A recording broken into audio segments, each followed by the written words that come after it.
சரண் Krishna YouTube சேனலுக்கு உங்களை அன்புடன் வரவேற்கின்றேன். கடனே இருக்கக்கூடாது என்பவர்கள் நாளைய அமாவாசை என்று தவறவிடாதீர்கள்.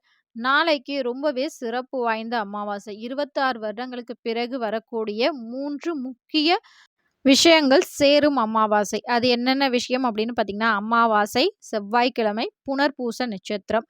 இது 3மே சேரும் நேரத்துல, நம்ம ஒரு சின்ன வழிபாடு நம்ம வீட்லயா இருக்கட்டும், இல்ல உங்க பக்கத்துல இருக்கிற கோவில்லயாவது நீங்க செய்யும்போது, கண்டிப்பா உங்களுடைய கடன் அப்படிங்கிறது அடையும். அது என்ன வழிபாடு அப்படிங்கிறத பார்த்துடலாம். அமாவாசை அப்படின்னாலே நமக்கு முதல்ல ஞாபகம் வர்றது பித்ரு வழிபாடு. ஒரு வீட்ல முன்னோர்களோட சாபம் இருந்தாலும், அந்த வீட்ல விரய செலவுகள் அதிகமாக வரும். அது மட்டும் இல்ல, அந்த வீட்ல பணம் தங்கவே தங்காது. அதனால முதல்ல நம்ம பித்ரு வழிபாடை செய்ய வேண்டும். உங்க குடும்ப முறைப்படி அமாவாசையில முன்னோர்களுக்கு தர்ப்பணம் கொடுக்குற பழக்கம் இருந்தா தாராளமா தர்ப்பணம் கொடுங்க. ஏன்னா இந்த அமாவாசை என்று நம்ம முன்னோர்களுக்கு தர்ப்பணம் கொடுக்கும்போது தொடர்ந்து 3 ஆண்டுகள், அதாவது 30 சாதாரண அமாவாசைகளுக்கு, அதாவது அமாவாசையில ஆடி அமாவாசை மற்றும் புரட்டாசி அமாவாசை அப்படிங்கிறது தனி. அந்த அமாவாசை அல்லது சாதாரண அமாவாசையில நம்ம பித்ருக்கு வழிபட்ட பலன்கள் நமக்கு கண்டிப்பா கிடைக்கும். இல்ல எங்க வீட்ல முன்னோர்களுக்கு தர்ப்பணம் குடுக்குற பழக்கம் இல்ல. நாங்க என்ன செய்யலாம்?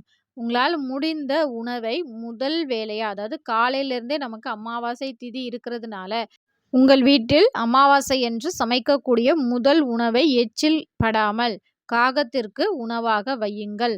அது சைவமாக இருப்பது மட்டுமே நல்லது. இதை உங்க குடும்பத்துல யார் வேணாலும் செய்யலாம். செய்யும்போது அது காகத்திற்கு உணவு வைத்த பிறகு, உங்கள் முன்னோர்களே, எங்கள் குடும்பத்தில் வாழ்ந்து மறைந்த எங்கள் முன்னோர்களே, உங்களுடைய ஆசை தீர எங்களால் முடிந்த இந்த உணவை நாங்கள் உங்களுக்கு சமர்ப்பணம் செய்கின்றோம். அதை வயிறார எடுத்துக்கொண்டு எங்களை ஆசீர்வாதம் செய்யுங்கள். நாங்கள் வாழையடி வாழையாக நிம்மதியான வாழ்க்கை வாழ வேண்டும் என மனதார வேண்டிக் கொள்ளுங்கள். அடுத்ததாக கண்டிப்பா முன்னோர் வழிபாடு முடித்த பிறகு நமக்காகவே இருக்கக்கூடிய ஒரே தெய்வம் குலதெய்வம். குலதெய்வத்தை வழிபாடு செய்யணும். எப்படி செய்யணும் அப்படின்னு பார்த்தீங்கன்னா, உங்க குலதெய்வத்திற்கு தீபம் ஏற்ற வேண்டும். அன்றாடம் நீங்க எப்படி தீபம் ஏற்றீங்களோ அதே தீபம் தான். ஆனா அதுல ஒரு திருத்தம். அதுல சாதாரண பஞ்சு திரிக்கு பதிலாக சிகப்பு வண்ண பஞ்சு திரி அல்லது சிகப்பு வண்ண துணி திரியாவது போட்டு அதுல நீங்க தீபம் ஏத்தணும். சுத்தமான நல்லெண்ணெயில தீபம் ஏற்றுவது ரொம்பவே நல்லது. ஏன்னா குலதெய்வத்தின் அனுகிரகம் முழுமையா எந்த குடும்பத்தில் இருக்கின்றதோ கண்டிப்பா அந்த வீட்டிற்கு பெரிய அளவில் பண கஷ்டம் அப்படிங்கிறது வரவே வராது. 3வதாக முருகப்பெருமானை வழிபாடு செய்யணும். உங்க வீட்டுக்கு பக்கத்துல இருக்கக்கூடிய முருகன் கோவிலுக்கு தாராளமாக சென்று வழிபாடு செய்யலாம். இல்லை, முருகன் கோவில் இல்லை, ரொம்ப தூரம் போகணும் அப்படின்னா, உங்க வீட்டிலேயே முருகன் படத்திற்கு செவ்வரளி மாலையிட்டு அந்த தெய்வத்தை மனதார வழிபாடு செய்யணும். அந்த முருக பெருமானுக்கு முன்னாடியும் ஒரு தீபம் ஏற்றுங்க. அதேதான் நல்லெண்ணெயில சிகப்பு வண்ண திரியிட்டு தீபம் ஏற்றி மனதார வழிபாடு செய்யுங்கள். நான் சொல்லக்கூடிய இந்த மந்திரத்தை ஒரு பேப்பர்ல கூட எழுதிக்கோங்க. இல்லைன்னா டிஸ்கிரிப்ஷன் பாக்ஸ்ல நான் இந்த மந்திரத்தை குடுக்குறேன். அது என்ன மந்திரம் அப்படின்னு பார்த்தீங்கன்னா, ஓம் ஐம் க்ரீம் ஸ்டீம் சரவண பவ கடாக்ஷத்தால் மமன ருணன விமோசன கூர் கூர் ஸ்வாக அப்படிங்கிற மந்திரத்தை 27 முறை நீங்கள் சொல்ல வேண்டும்.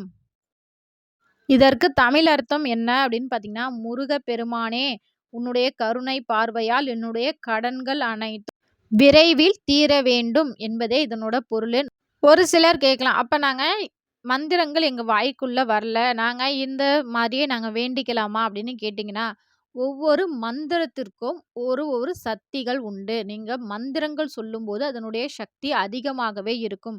இதை நீங்க உங்க வீட்டுக்கு பக்கத்துல இருக்கக்கூடிய முருகன் கோவிலுக்கு சென்று கூட சுவாமிக்கு மலர்கள் சாற்றி அந்த சாமிக்கு முன்னாடி உட்கார்ந்து ஒரு 27 முறை அல்லது 108 முறை கட்டாயம் நீங்க சொல்லலாம். இதே போல நீங்க சொல்லும்போது கண்டிப்பா கூடிய விரைவில் உங்கள் கடன் முழுமையாக அடையும்.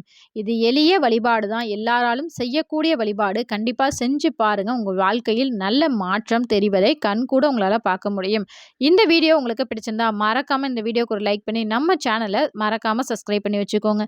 இது உங்கள் சரண் கிருஷ்ணா யூடியூப் சேனல். நன்றி, வணக்கம்.